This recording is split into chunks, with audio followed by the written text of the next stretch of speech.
Hey everyone. All right. So I am working hard here in the office and cleaning up actually from some of our live events that we just had leading up to our fall session of the Master IEP Coach Mentorship.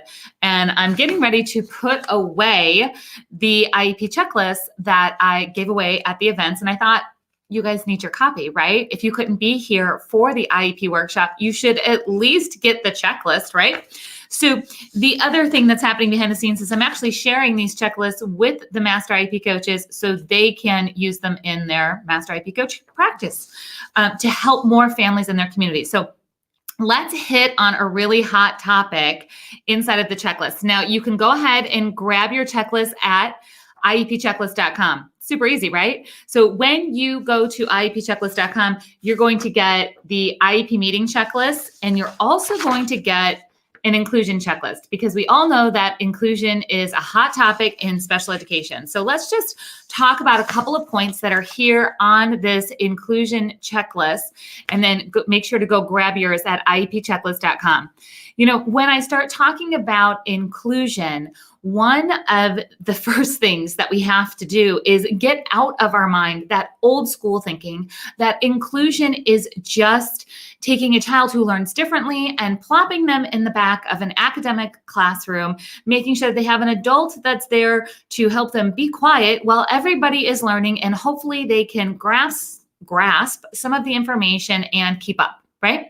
That's the old version of inclusion. It was very location based. What I'm looking for when I say inclusion, when I'm working with clients, with schools, with Master IEP coaches, when I'm doing this, I'm looking to create inclusive experiences. From the time that a child gets off of the bus or out of the carpool lane, all the way until the time they are picked up and onto that bus or back into the carpool lane, I want to make sure that a child has inclusive experiences.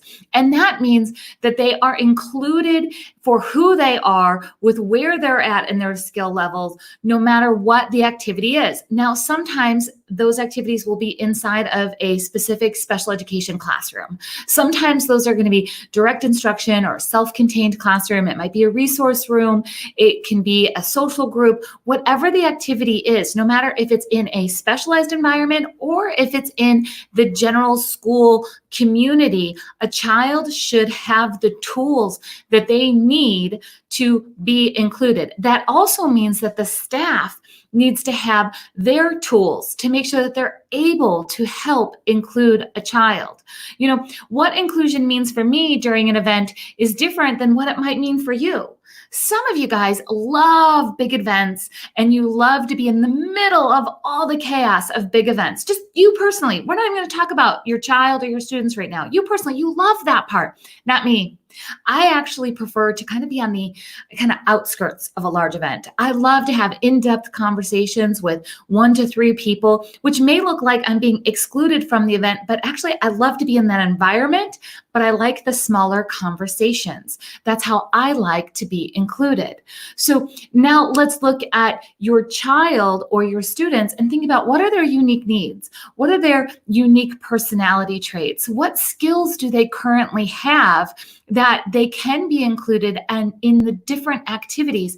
And let's not use inclusion as, you know, this drop into regular education or push a child outside of their comfort zone. It's hard to be included when you're uncomfortable. So what type of trainings, supports, services, resources need to be provided to ensure that a child has access to their education, that they're available to learn, and that they are being included in the activity in the way that fits them best? That's just one of the hot topics here on the inclusion checklist. So I want to make sure that you go ahead and grab that. You know, I'm a little addicted when it comes to checklists and getting you that information that you need fast, being able to ask questions and really dig into the details of special education and IEP paperwork where other people aren't looking. You know, you can look at a book, a blog, you know, kind of the law-based stuff of what's supposed to legally be included, but then how do you make it all work? You know, what is the reality?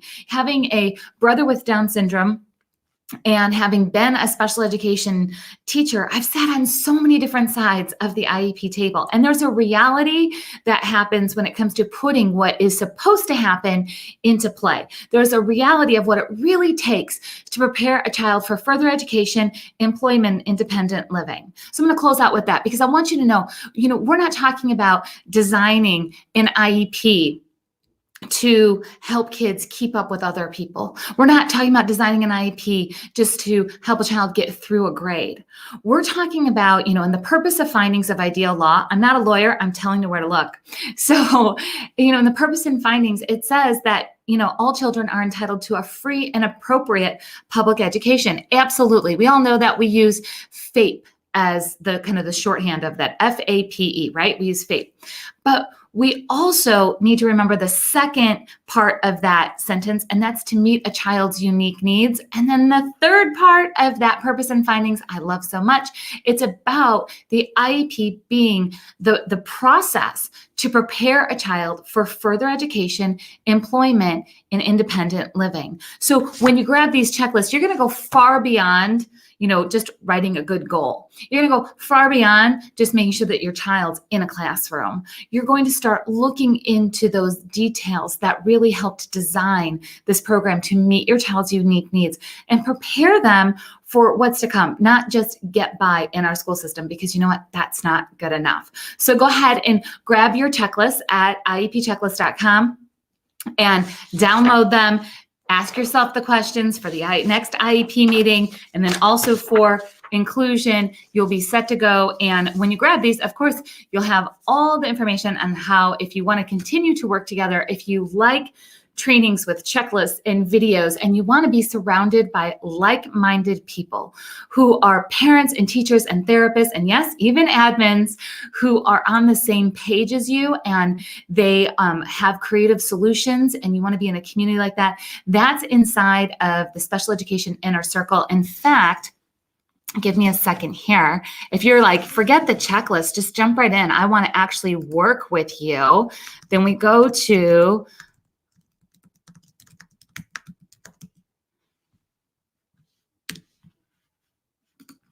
specialedinnercircle.com. And that's where you can get all video trainings, checklists, downloads, community, live Q&A. And there's even some free coffee in there. Yep, I'm going to send you a Starbucks gift card. So if you're just looking for your free checklist, go ahead and grab them there. If you're ready to jump in and you have questions you need to ask, you're going to come on over to the Special Ed Inner Circle. Let's see, we have Kim. Hey, Kim. Hey, Anne-Marie. Hey, Elizabeth. So let's see, Neri says, I'm having issues with the IEP team and I would like to contact one of your coaches. All right, so Neri, you're going to go to myiepcoach.com. We're just full of links today, aren't we? Links and resources here. So Neri, hop on over to myiepcoach.com and you can find local IEP coaches, but then also most of our master IEP coaches work nationwide. So they've gone through the training program as a master IEP coach. I've personally trained them, and then they're able to serve you nationwide. Hey, Crystal, you said you're new here. Great to have you here. Don't forget to grab your free checklist. Brittany, love to see you here.